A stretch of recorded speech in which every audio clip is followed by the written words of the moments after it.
I can't think of an error that was made during Donald Trump's presidency that made him look better. Not one. Can you remember a story that came out that made Trump look really good or just better?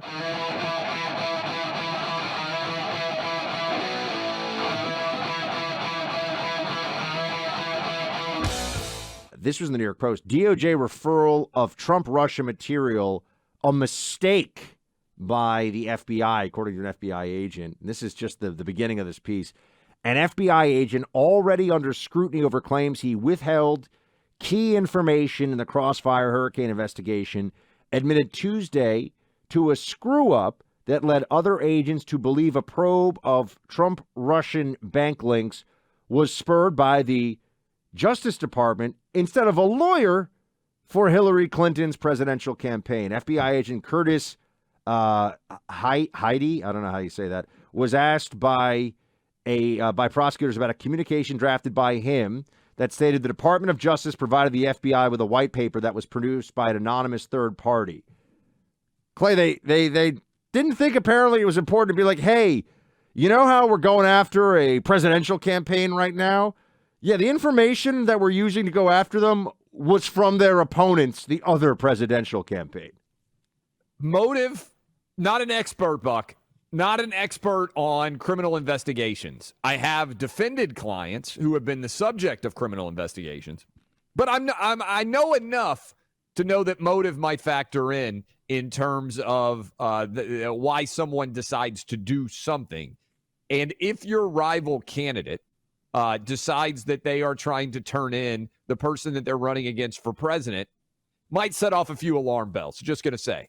And this is, again, continuing to be one of the most flawed jobs in media history, I think, has been covering Russia collusion in general. Because not just did all the media get it wrong, Buck, they actually rewarded all the media that got it the most wrong with the most prestigious awards that you can get in journalism. There were Pulitzers for people that really got this remarkable. Entirely. Yes. The media apparatus is the greatest self-licking ice cream cone in American society. They love each other like nobody else.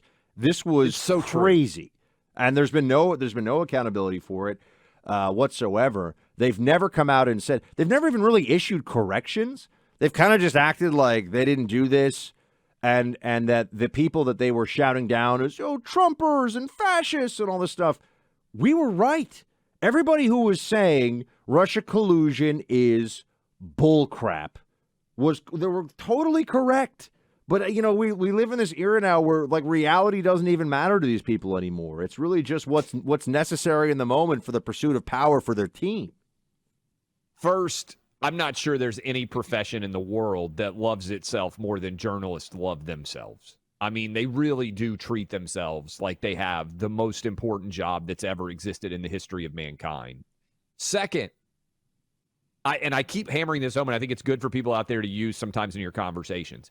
If the media weren't biased, wouldn't they have gotten things wrong in Trump's favor? Of course. Saying this for years. This is where I always say, we never heard Trump saved 8 puppies that were otherwise going to drown. And then it comes out that those 8 puppies didn't actually exist. And you're like, that story's totally made up. I can't think of an error that was made during Donald Trump's presidency that made him look better.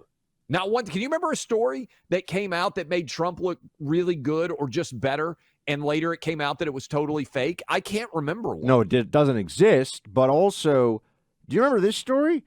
Trump gets 2 scoops of ice cream.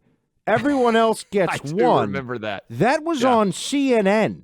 That's up on CNN.com if you want to find it. Back in 2017, the first 6 months of Trump's presidency, he gets 2 scoops. These people, the media that were covering the Trump administration were just broken by him. I mean, there was no rhyme or reason beyond attack, destroy all the time. And you wonder, I mean, there were, by the way, there were a lot of stories. It wasn't just CNN, a lot of stories about Trump gets 2 scoops of ice cream. Everybody else gets 1. Yeah, he also gets like a huge Secret Service detail in Air Force One. I guess the president gets a lot of things. I remember how angry people were when he had the teams over to visit. I think it was Clemson that was visiting. and he went and they bought their own fast food for them, right? Because I think the government was shut down maybe around that time. And people were so outraged that he had gone and bought hamburgers and French fries for everybody, for the Clemson team, to be able to come and eat at the White House.